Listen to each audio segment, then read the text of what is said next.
time building relationships, if you don't spend time getting your life in order to be great at your craft. But the third thing, and this is probably what took me from the top 20 in that community to number 2, is I built a personal brand. A personal brand is the greatest return on investment that someone can have in the 21st century. If you ask me, would I rather have $1,000 in Bitcoin, $1,000 in the S&P, $1,000 in a house, or $100,000 in Bitcoin, $100,000 in a house, $100,000 in the S&P, or $100,000 or 100,000 Instagram followers? My goodness, I would take the 100,000 Instagram followers any day of the week. Okay, at 11,000 TikTok followers, I was probably making 25 to 30 grand off of my TikTok a month. This is not a flex. Do not take this as me being an internet guru trying to show you money. I do not care about it. Look at my roof. That is a literal blanket that I put over my window because I didn't want to buy a freaking window blind. Okay? I'm not trying to flex right now. I'm trying to give you clear paths forward so you can grow in your entrepreneurial journey. Let me recap everything. Do things that don't scale. Scale through rapidly raising your prices, and then scale through building your personal brand. That is how it is done. I've never hired a single person except for one editor. I have one editor. Let me rephrase that. I have one editor. And I cash collect more than almost anybody in the online business in my little sphere. Obviously there's people that are way above me. I'm talking like my bubble. And it is fine. It is fine. Okay? No, I don't freaking go linger in Turks and Caicos and take 3 weeks off while my minions are building my business for me. And I know that's not like minion stuff. Like that's just building a business. I made it sound like it was a bad thing to be an entrepreneur. I didn't mean it like that. But yes, I'm in this basement grinding often. And it's worth it. It's worth it.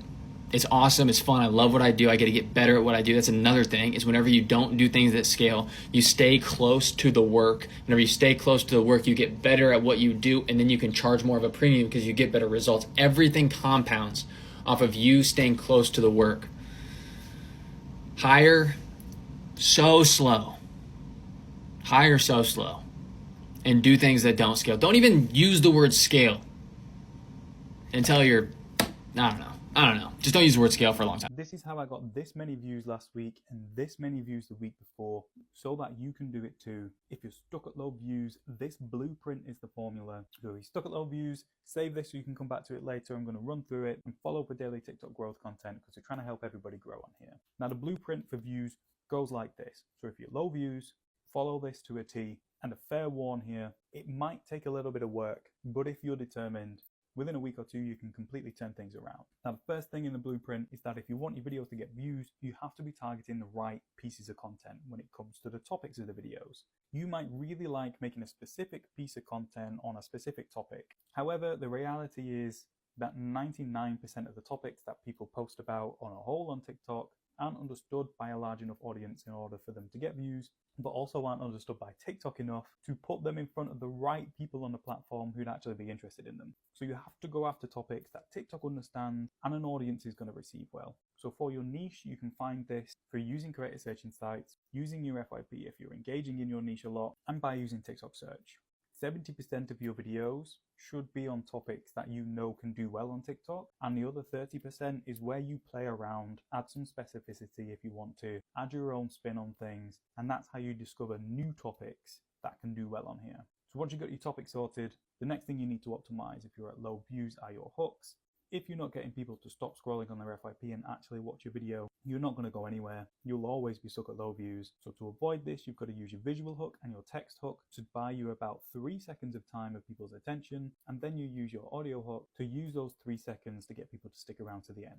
So you've got the right topic, you've got the right hooks. Next bit on the blueprint, where a lot of people struggle, is the constant stimulus. TikTok changed their algorithm so that they're only rewarding content that gets people to watch for a long period of time. relative to the length of the video. To do this, you've got to make sure that your video has a good storytelling structure. This can be a pretty complex topic, but essentially, do you have a distinctive beginning, middle, and end? And are you smoothly going from one to the next to the next? Within constant stimulus, you've also got to make sure that your video has a nice flow and there are no mistakes and pauses. And bonus points here if you can change up the video so people have something new to look at and you've got captions.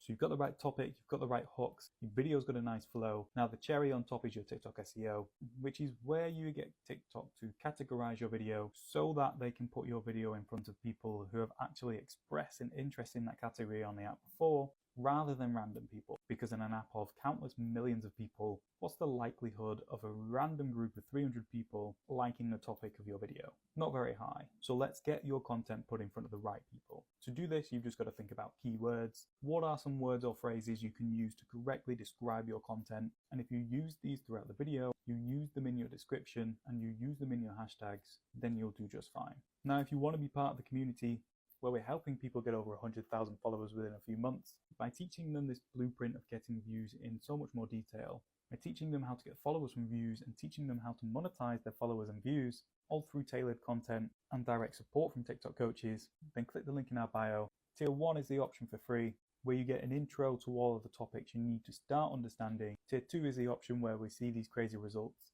where you get all content, you get a full account breakdown when you join. There are limited options for one-on-one coaching calls and so much more. You can cancel these at any time, and we've got a 6-week money-back guarantee. So if that's what you want, click the link in our bio, click tier 2, and I'll see you over there. Here are 3 things successful content creators understand that people stuck at low views don't.